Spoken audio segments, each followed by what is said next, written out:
Whether you're an adult or a young kid, sports can make a huge impact in your life. Today, we're going to talk to Weldon Swann about 3+ decades of coaching experience, and then how, as he retired, God called him to continue serving in FCA. Hear his story today on Call to Lead.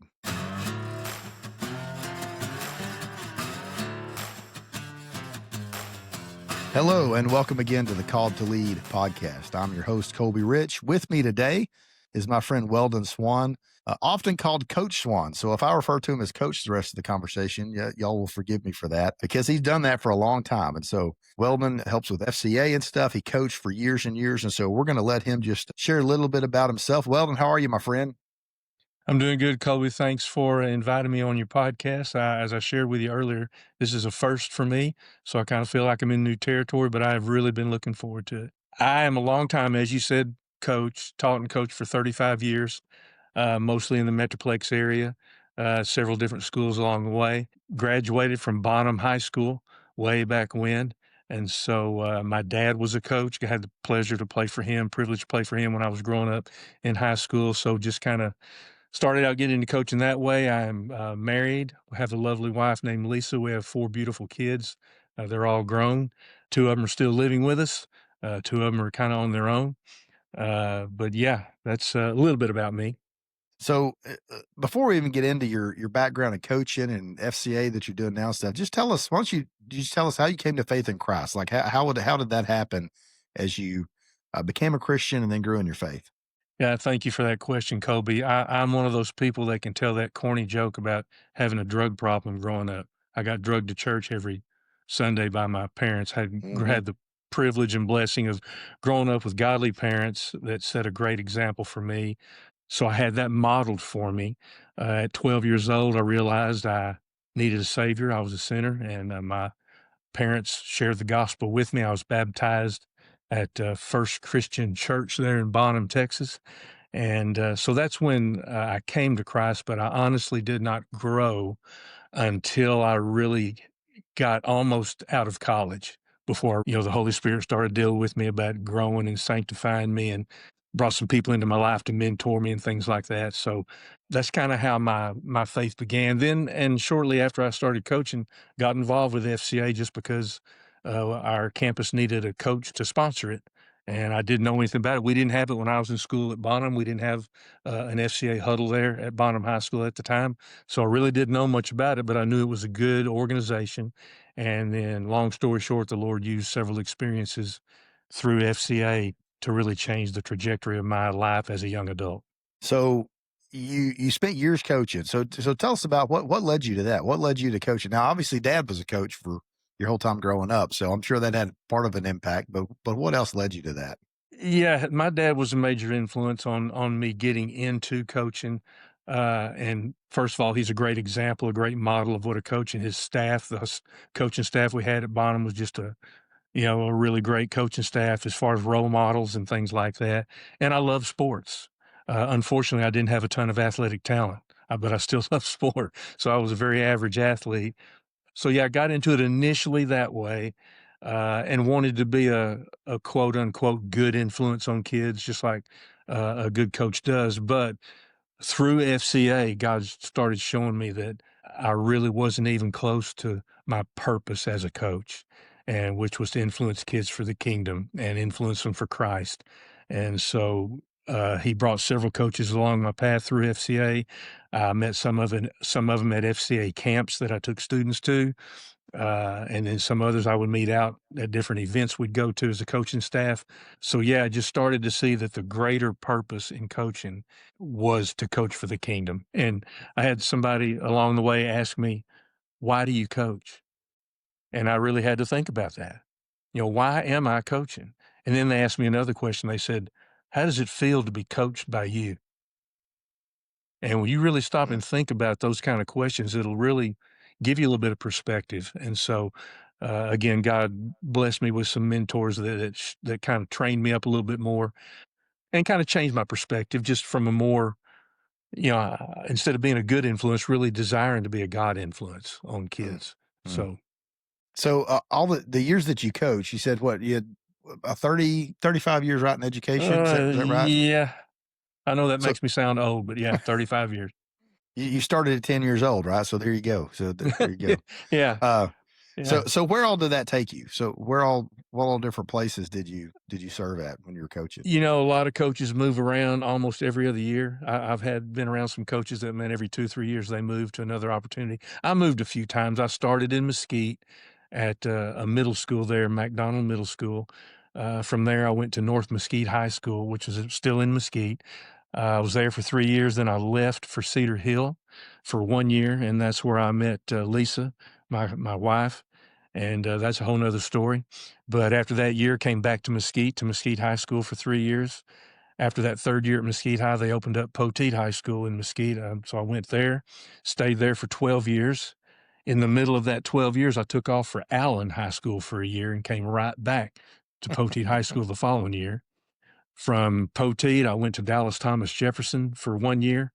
And then from there, I went to Frisco and finished out my last 13 years at Frisco Centennial High School. So it all adds up to 35. All right. I'll take your word for it. I'm not good at math. What do you think of all the years that you coached? What was your favorite part of coaching? Like what was the thing that just made it special? You know, I've had a lot of people ask for that, Kobe, and I have tried to just nail down one thing, but I'm one of those guys, I loved it all. I loved every part about it. I loved being around the kids in the locker room. I loved being in the weight room with them. I loved off season. Some people think off season's a grind till you get to the season, but I loved that off season time. I love the other sports I coached besides football. And of course, obviously you love during the season. Everybody loves Friday night Mhm. and everything about the game. So I really just enjoyed it. The staff camaraderie in our coach's office. I just love the planning. I love planning practice. Just everything about it. I'm so grateful God allowed me to do what I really love, something I really loved for as long as He allowed me to do it. And then allows me to do something else I love after I get too old to do that. What's one of your favorite or maybe funniest? What's a good story? Something that's happened to you while you were coaching? Well, there's a few, but I'll just choose one. I'm a young coach at Mesquite High, and I was our special teams coordinator. And we were playing the Garland Owls, and it's a district ball game. It was our first district ball game, so we want to get started on the right foot. We feel like we got a chance to beat them. We had a fake punt in our game plan, but of course, anytime you run a play like that, it's got to go through the head coach. He has to okay it. Well, we have 4th and 9, and we're on about our own 20-yard line, and somehow our fake punt got called. And I don't know if a kid called it out on the field, and it was 4th and 9, and we gained 11 yards. And when the head coach, I'm standing right by him on the sideline, when he saw that we were faking the punt, he just turned and gave me that look, like, and then his first words were, "Did you call that fake punt?" And I said, "No, coach, I didn't." And to this day, we don't know who called that fake punt, but I thought I might not have a job the next morning. Uh, but yeah, that was an awkward moment to There's say some the kid least. But who's it there's worked some out. kid there's some kid who's telling this same story saying, "Man, the coaches didn't have the guts to do it, but I called that fake punt, and let me Yeah, tell you he how it did. went." That's his claim to fame right there. Yeah. There's some kid claiming that. Well, I appreciate you coaching. Of course, my dad played with you at Bonham and had your dad as a coach. And I graduated from Bonham and I played football and baseball and did powerlifting there. And so I appreciate the legacy there of Bonham and of your dad and you being there. And then just coaches, I've always thought that if I wasn't in ministry, wasn't a firefighter, that would be the next thing that I would probably be good at. I coached my son in baseball and stuff for years, and I felt like I was pretty decent at it. I enjoy relating to the kids, and part of that, I do student ministry too, so I enjoy spending time with kids. When I was in my 20s, I didn't realize it as much, but now that I'm in my 40s, I really realize how much younger and older it makes me feel to spend time with kids. There's times it's both. Those late nights Yeah, make me feel older, but the times of when a kid comes up and just opens up to you and you get to have a meaningful conversation with a kid, especially when they have something difficult or important going on in their lives and they want to share it. I went and watched a yeah, football game last night, junior high football game. One of my students had invited me to come, and it was their last home game. And he's like, "Will you come watch me?" And so I went and watched it by his parents in the stands. And when we're done, and of course, he had a really nice catch, about 25-yard, which seventh grade football is a pretty long catch. Kind of went up yeah. and over, made the grab. Had a couple good tackles on defense. And as we're leaving, I'm walking out. I didn't figure I'd see him. I figure I'd see him Sunday at church and tell him good game. As I'm almost to the gate leaving the bottom football field, he came running across and gave me a big hug and thanked me for coming, And so, just that impact that you as an adult can have on a student is so meaningful. And sometimes, Yeah, this kid has godly parents and solid family and everything. But so many of those kids don't have that. There's so many that yeah. the closest thing to dad, mom or dad, Mm. but dad a lot of times is a coach. I tell you, Kobe, this has been when I first came on staff for FCA. I was meeting with a former player to talk to him about becoming one of my monthly financial partners. And I coached him back in 1986 and '87 at Mesquite High. So I'm young. I barely know which way is up.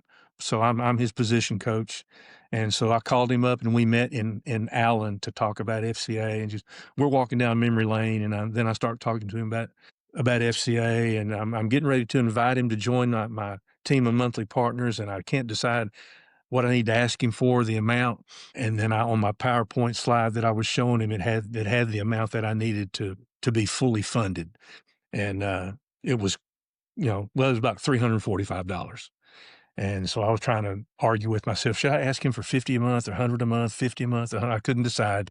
So when he saw that number, he said, "Is that what you need to be fully funded?" And I said, "Yeah, Jason." He said, "Well, I'll take care of that for you." Well, that stunned me. I mean, I Mhm. was not ready for that. About 5 seconds later, the first thing I said was, "What?" I didn't say thank you or God bless you. I said, "What?" And then when I said that, his eyes watered up a little bit, and I said, "Jason, I can't tell you how that humbles me to hear you say that, but I gotta know, why do you feel that way? Because that's a significant commitment, and it blesses me beyond description."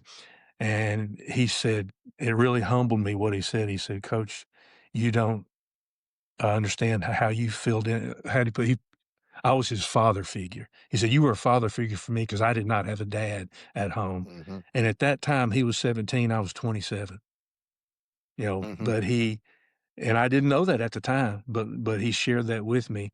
And so the Lord used that experience right there to remind me he's put me with FCA to help those coaches realize the influence they do have. Yeah. FCA is one of the most popular sayings we have is two of the most powerful words in the English language are "coach said."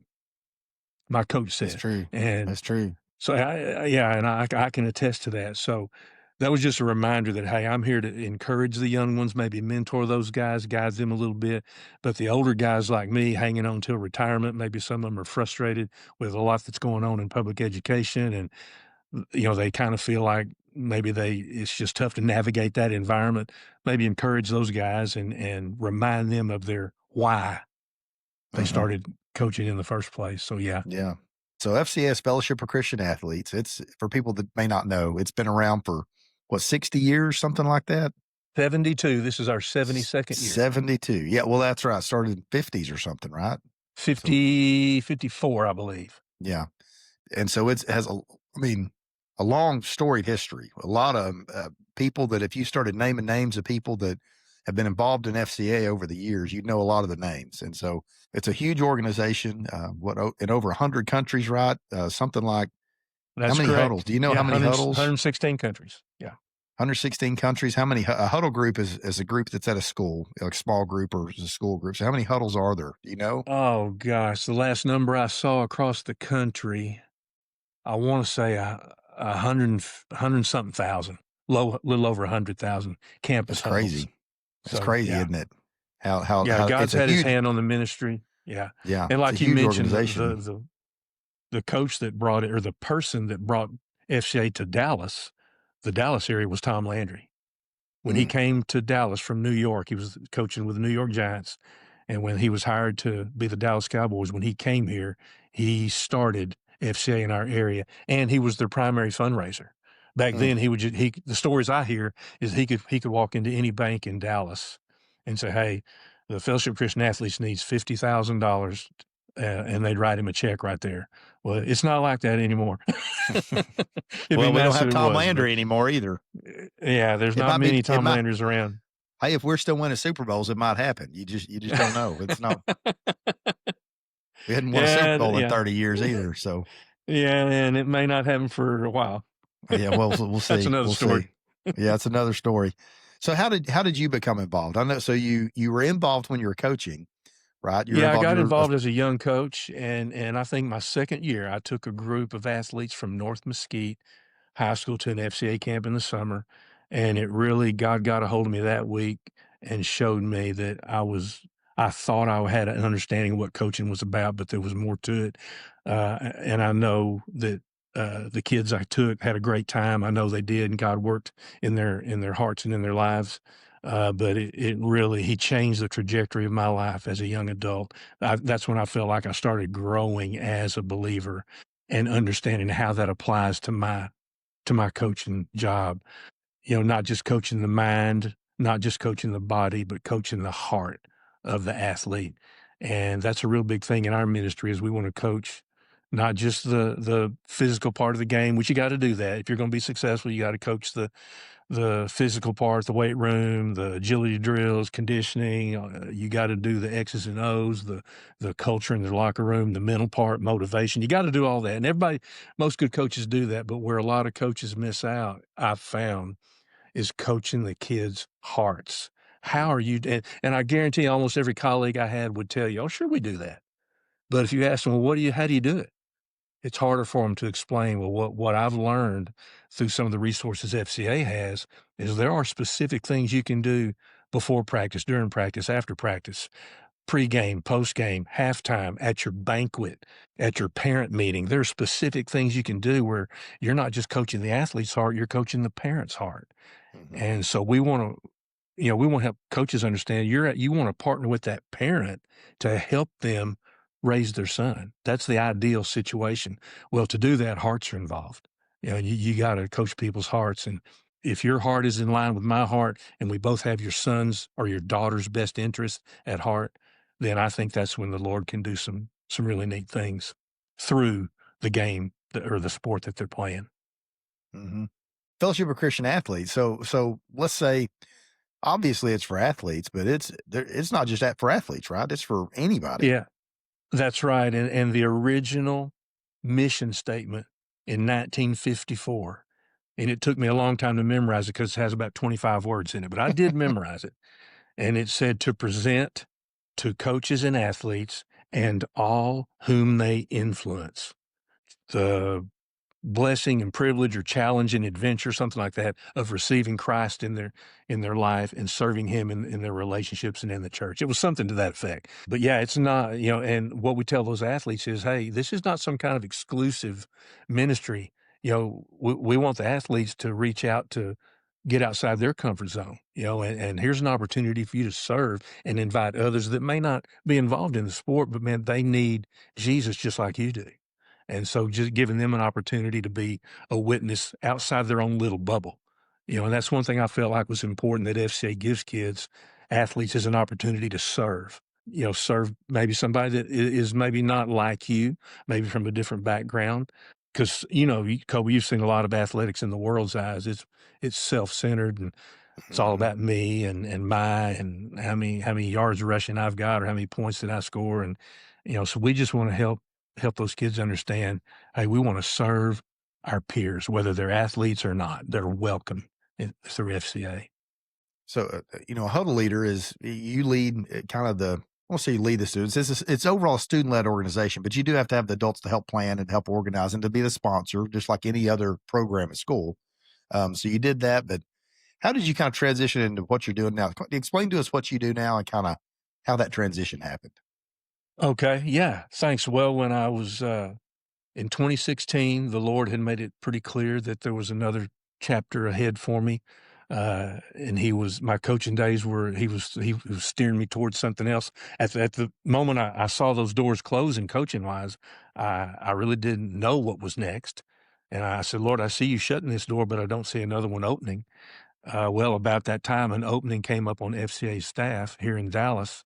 They needed someone in the Frisco area. So I just threw my name in the hat and I was thinking, I don't know how many guys have applied for this, but I don't know why they would pick somebody like me. But long story short, I came on as what they call an area representative. And that's the staff member that's out there in the field at practice, cultivating relationships with coaches. I'm going to FCA meetings on campuses. I'm recruiting volunteers to help me because Frisco's a big area, and I've also got Prosper and Salina, and I was the only guy. So I needed volunteers to help me, just like you. Uh, and so that's how I came on. And for the first 5 or 6 years on staff, that's what I did. I helped campuses start their FCA huddles when they wanted to do it. I helped them train their student leaders so that they can lead the huddle. Because you're right, you mentioned it, they need to be student led. So I would train their student leaders. Well, after about 5 or 6 years, they asked me to step into the area director role.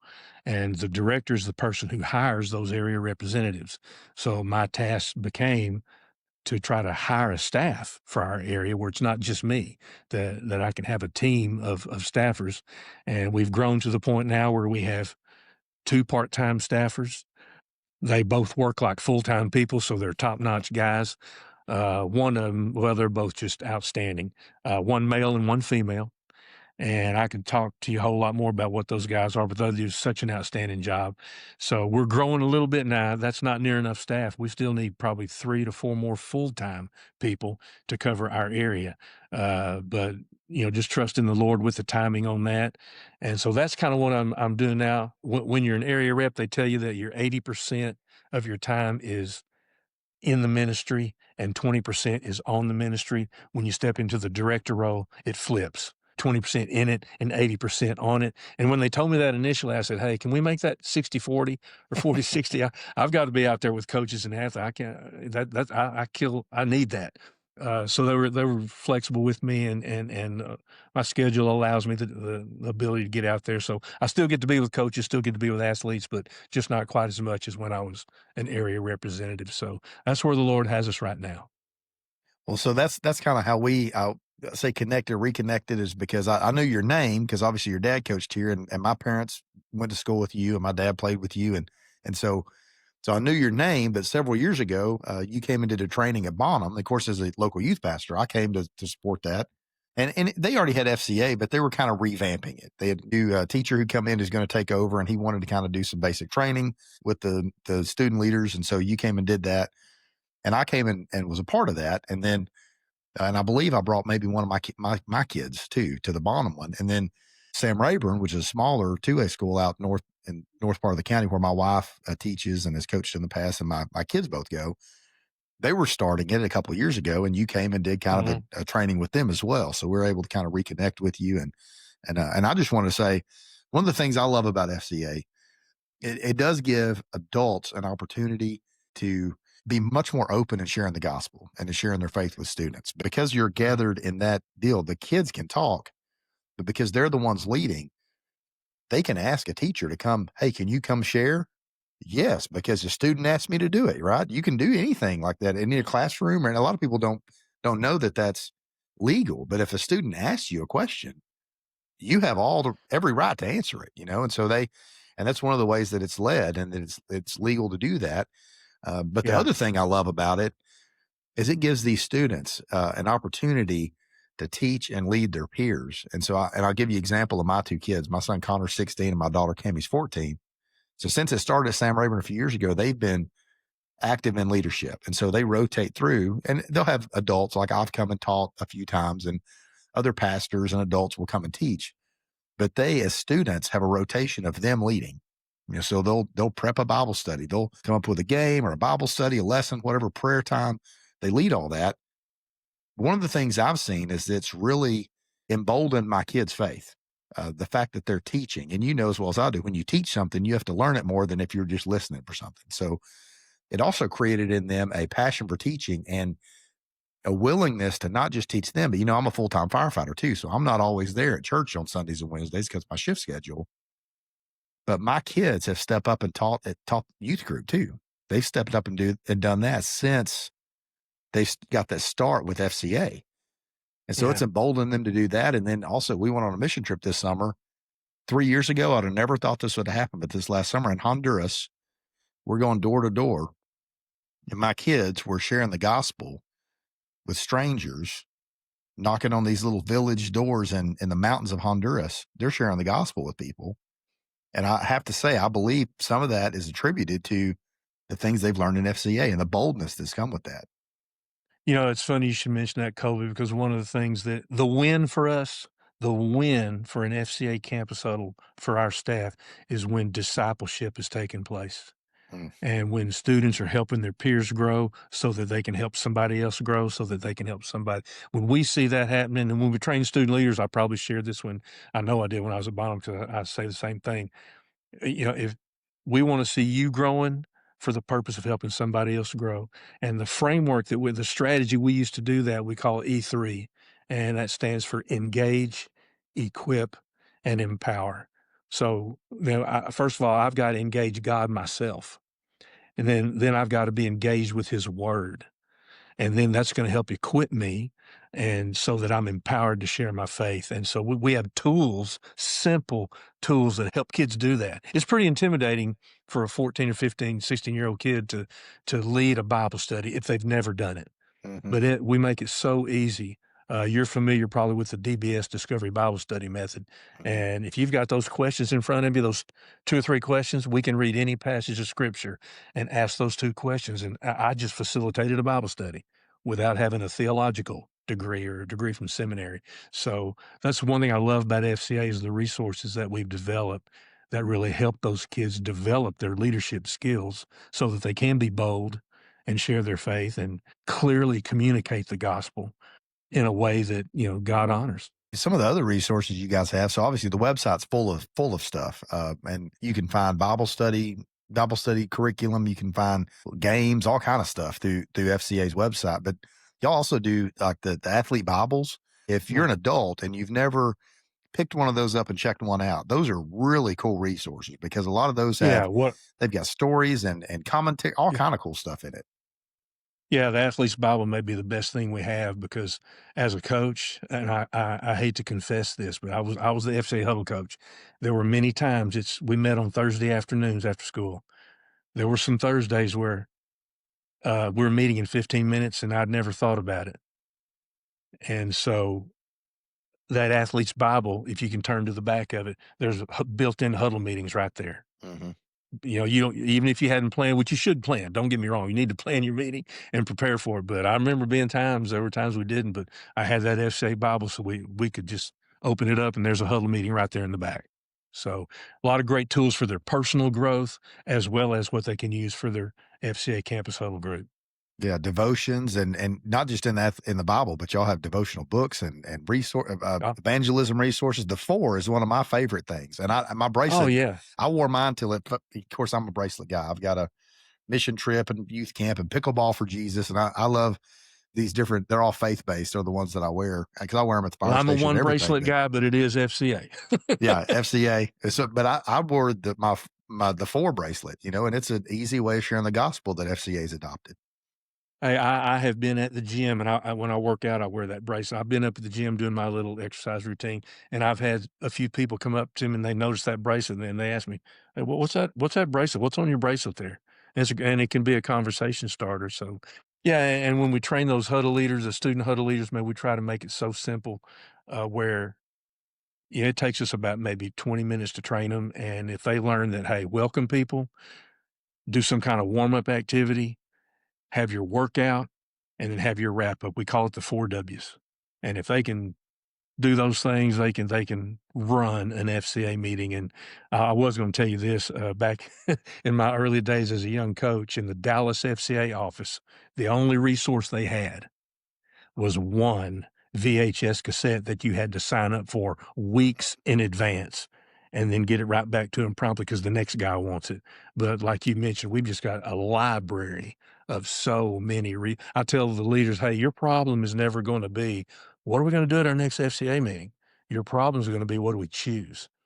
Yeah. And so there's so many, like you mentioned, topical studies, just studies of different books of the Bible. We can link you to places like Right Now Media. Hmm. Yeah, there's just so many resources that are available. One of the other big resources you guys do is FCA camp. So talk a little bit about that, about the camps. I know you said that was kind of a big changing point for you in FCA and in your walk with the Lord. So kind of talk through that about the importance of the camps and kind of what y'all do Yeah, there. I appreciate that question. I believe our camp ministry is the best thing we do. and I'm prejudiced, obviously, because it had such a profound impact on me. I remember taking the groups of kids to camp, and inevitably, there's 1 or 2 kids every time we took a group. There's always 1 or 2. There's I can tell what they're thinking. "What did I sign up for? I could be back home with my buddies, and here I am in College Station. I don't know anybody. What? It's gonna be a week before I'm back with my buddies." And you know those same 1 or 2 kids on Friday when it's time to leave and go home, they don't wanna get on the bus Mhm. because for 5 days they have lived like what we're supposed to live like, and they liked it. They saw what they experienced God. They experienced the love of God through their sport. Some of them, it was a shock to them to see how you can really compete as an athlete and get after somebody, and then when it's over, put your arm around them and pray for them before you go to your next event or activity. That just was foreign to them. So Mhm. I saw that happen over and over again, and I've got a shoebox full of letters and cards and emails that I've been sent from kids through the years where they talk about the impact that that camp had on their life. So I've just and what I've seen happen more than anything is the kids get lit up at the camp. They come back, and when the school year starts, SCA takes off because they're still on fire. So we don't have Yeah. to get the pump going. It's already ready to go. So I think the camp ministry helps the campus ministry flourish and thrive. Yeah. How important is it, do you think, for students and adults to unashamedly live out their faith? And I know that's part of the goal of FCA is to have not just students, but students and adults do that, to live out their faith unashamedly, to not be embarrassed of Jesus, but to be bold for Jesus.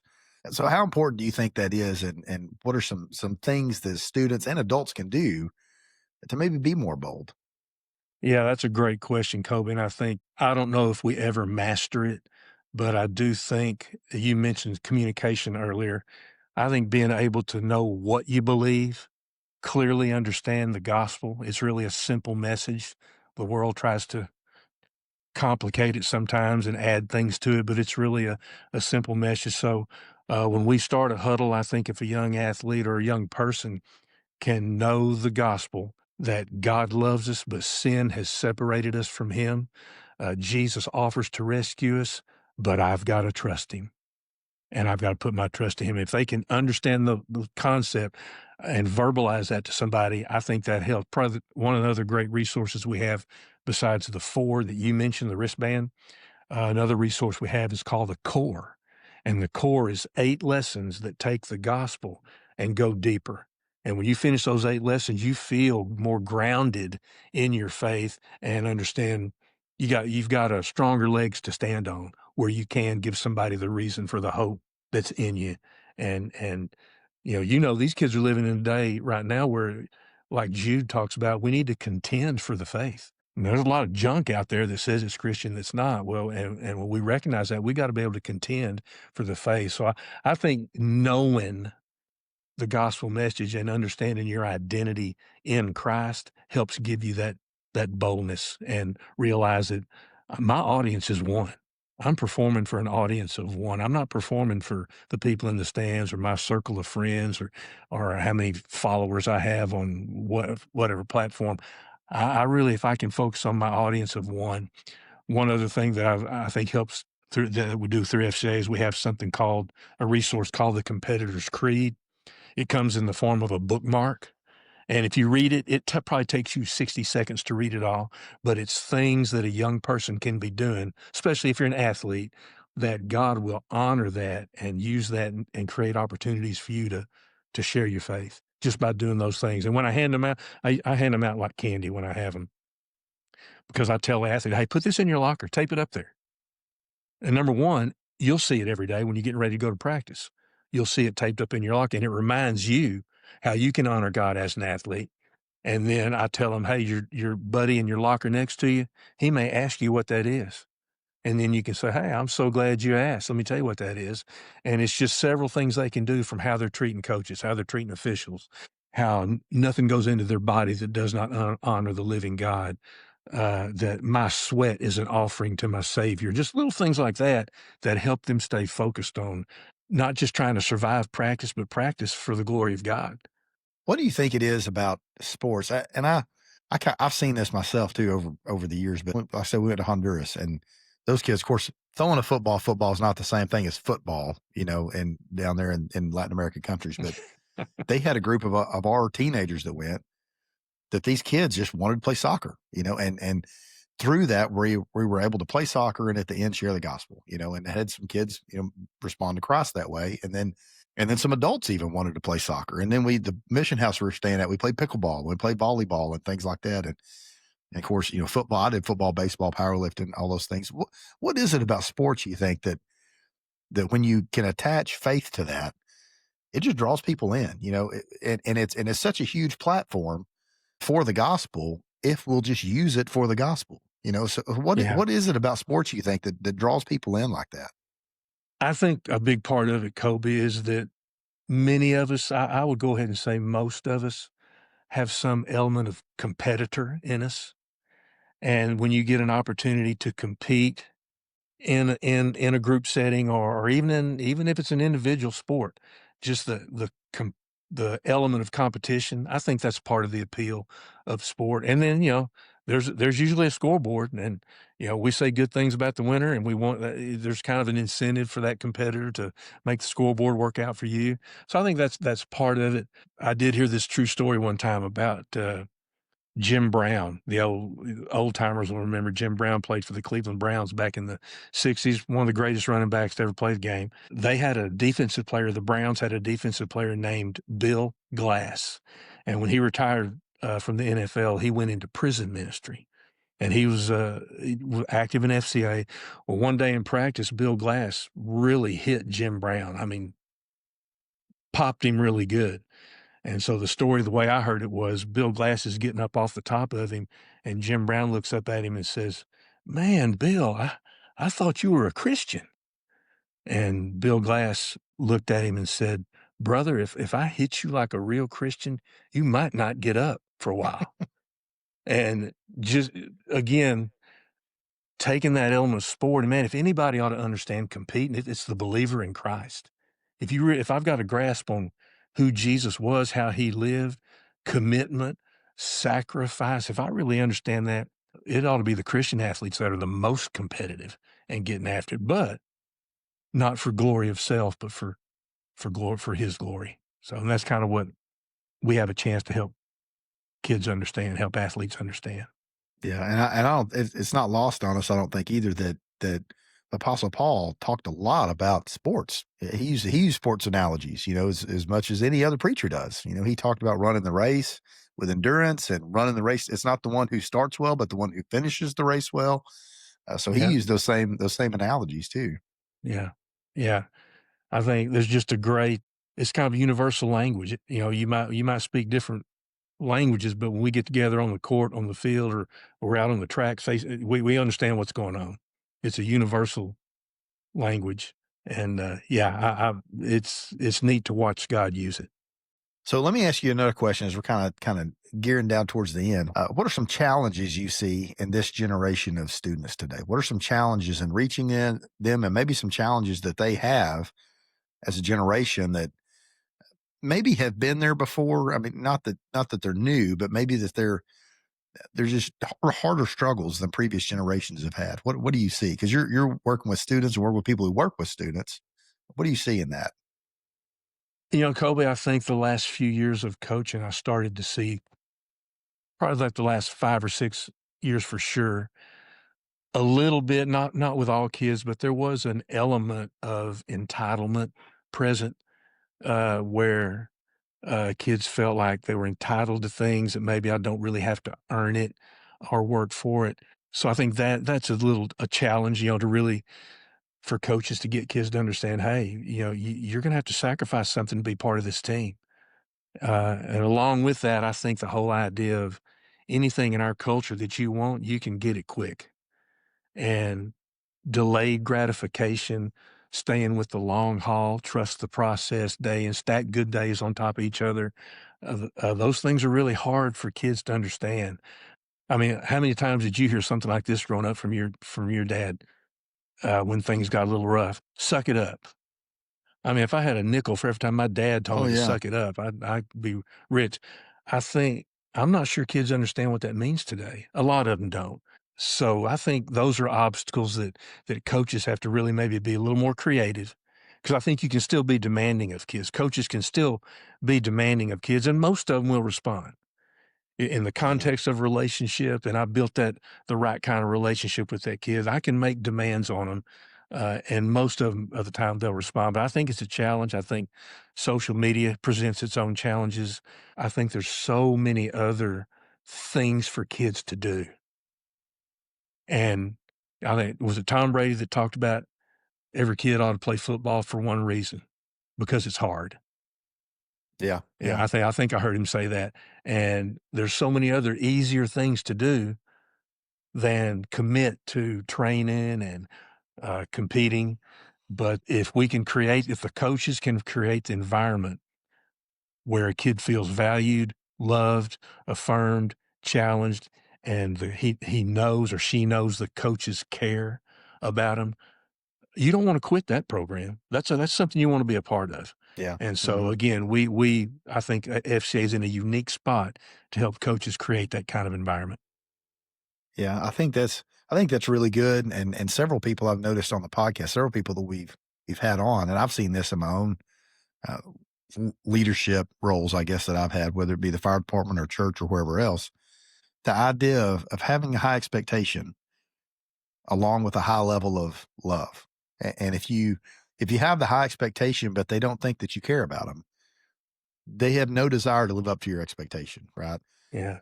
If you love them, but you don't hold them to a high expectation, then you're not really loving them. You're not really doing them a service. But if you love them and set a high expectation and you kind of love them and push them to get to that expectation level, this like, I expect you to be here, but you're not going to get there by yourself. I'm going to help guide you to get here, and we'll put people around you to help you get here. And when they know that they trust you, you're right. When they know that you're not, that they can't say anything to make you leave. They can't say anything to make you quit. And I think that's a problem with a lot of these kids is that they see such inconsistency with parents and with Mm, so many other things that yeah. they just assume, well, coach will be gone next year or whatever. You know what I mean? Like they don't expect there to be that consistency either. But when they have that consistent person or those people who they know love them, who they know no matter what they say, it's an unconditional type of love, like, hey, you're my kid, right, wrong, or indifferent. But whether it's because of you live in this district or, you want to play this sport that happens to be the one whatever the reason is, you're my kid. And Mhm. if I were to meet you on the street, you may not be the kid I'd want to hang out with, right? But better or worse, you're my kid, and I choose to love you, not because of what you bring to the table. I choose to love you because you've been placed in my charge, and because of that, I'm Yeah. going to love you, and I'm going to guide you, and there's nothing you can do that's going to change that. I think Yeah. there's something about that consistency that Yeah. really You're means a right. lot You're to those so right. kids. You're so right. And I think it was Josh McDowell that came up with this, or that's where I heard it. He said, rules without relationship equals rebellion. Mm, And I can vouch that I have seen that play out to be true. And so I think kids, if they know that you care, and they can tell, kids can tell if you care. mhm, They're pretty smart. They can tell if you care. I've had kids before that when I'm talking to the group of them, and it's this one that I'll just go ahead and say it. He's a knucklehead, and the whole time coach is talking, he's rolling his eyes and looking everywhere except at the coach. Well, and I remember thinking, he ain't listening. Well, you know what? He was listening. That's why he was rolling his eyes. He didn't like what he heard. But mm. 5, 10, 15 years from now, I've had those kind of kids come back and say, Coach, I'm so glad that y'all kept me around. And I did not realize how much I needed the things that y'all taught in the program. And man, when you take that approach and again bring in the spiritual component, I think that's just powerful. I think God uses that. Yeah, I remember growing up, and my dad always coached us in baseball. Like he was a pretty good baseball coach for not being an actual baseball coach. He read up back then. This is pre-internet, so he read books and he read. Remember, I think Arizona State University or something had a really good baseball program, and their coach had written a book, and he had that book memorized, and we did drills, and of course we had a baseball field, we had a regulation pitcher's mound, and a backstop in our front yard, which I'm sure my mom loved, and so we had all of that stuff. We lived in the country, so we had a big yard, and we had practices there. We had practices in the pasture sometimes for our team, But I remember one of the things that, looking back at the time, it really frustrated me, and I'm embarrassed to say this today, but my dad, every team, we would have a couple of projects, whether it's my brother's team, 2 years younger than me, or my team, project kids, who didn't have a dad, or whose dad wasn't there, or whose parents were absent or whatever. And those kids would end up being our friends that year. And it wasn't so much because we wanted to be their friend, but they would spend the night at our house. And it wasn't, they would say, I don't have anywhere to go tonight. And my mom and dad, we'll spend the night at our house tonight. And they would come, and we had a pool, so we'd swim in the pool, and we'd play baseball in the yard, or football, or whatever, and basketball. We did, all the sport. We'd go take them down the pasture and go fishing, because some of them had never really done that. They didn't live in the country like we did, so they'd never done that. And it's almost like every year there's like a new kid adopted, that would spend a lot of time at our house. And there's times that my brother and I know would probably get frustrated at the time, but looking back, I see how they made an impact and allowed me to, even though I didn't maybe want to, they allowed us to make an impact in so many other kids' lives in a positive way, to show them what a godly family looked like, to show them what a Christian mom, a Christian dad, brothers and sisters who cared about each other actually looked like, because they didn't have it. And I think FCA is a great way to see that same thing happen. And in sports in general, when you have believers who are active and living out their faith. Yeah, I tell you, Kobe, you shared that. I got to share this really quick before we wrap up. My last year at Centennial, 2016, I knew I was retiring, knew I was coming on staff at the FCA. One of the kids that I coached was about to graduate and go off to Texas A&M, and his name was Stephen. And I said, Stephen, hey, you're about to graduate. I'm retiring. Who knows if we ever see each other again? You have always done everything I've ever asked you to do. I want you to do one more thing for me before you leave Frisco. And he said, sure, coach, what is it? I said, I want you to go to FCA camp this summer. And it was at A&M. It was at Texas A&M. So I signed him up. We got him there. Well, he comes back and he tells me, Coach, I'm so glad that you gave me the chance to go to that camp, because I really felt like I was in a good spot. But man, I feel like now the Lord showed me other areas of my life I can still grow in. And so thanks for that opportunity. About a week later, his mom calls me, and she was one of the members of our booster club, and her name's Shelly. And she said, Coach, can I talk to you for a minute? I said, sure, Shelly. And I don't remember everything she said, but I remember this. She said, I don't know what happened to my son at that camp, but any organization that can have that kind of an impact on him, I want to be involved. Is there some way I can be involved in that? And so she joined my board. So that's how she came to be on my board, was through the impact the Lord had on her son's life, and it's impacted her faith. And that's what I've seen happen more than once, is not just that athlete gets affected. It hits, God gets a hold of the whole family. Oh, I'll share this really quick. We had another athlete years ago in the 90s. He grew up, his dad was Buddhist. So that's his home he's growing up in. Well, he goes to FCA camp, gets saved, comes back, and I'll just give you the result. The result was his mom gets saved, his dad gets saved, and today he is pastoring a church here in the Dallas area.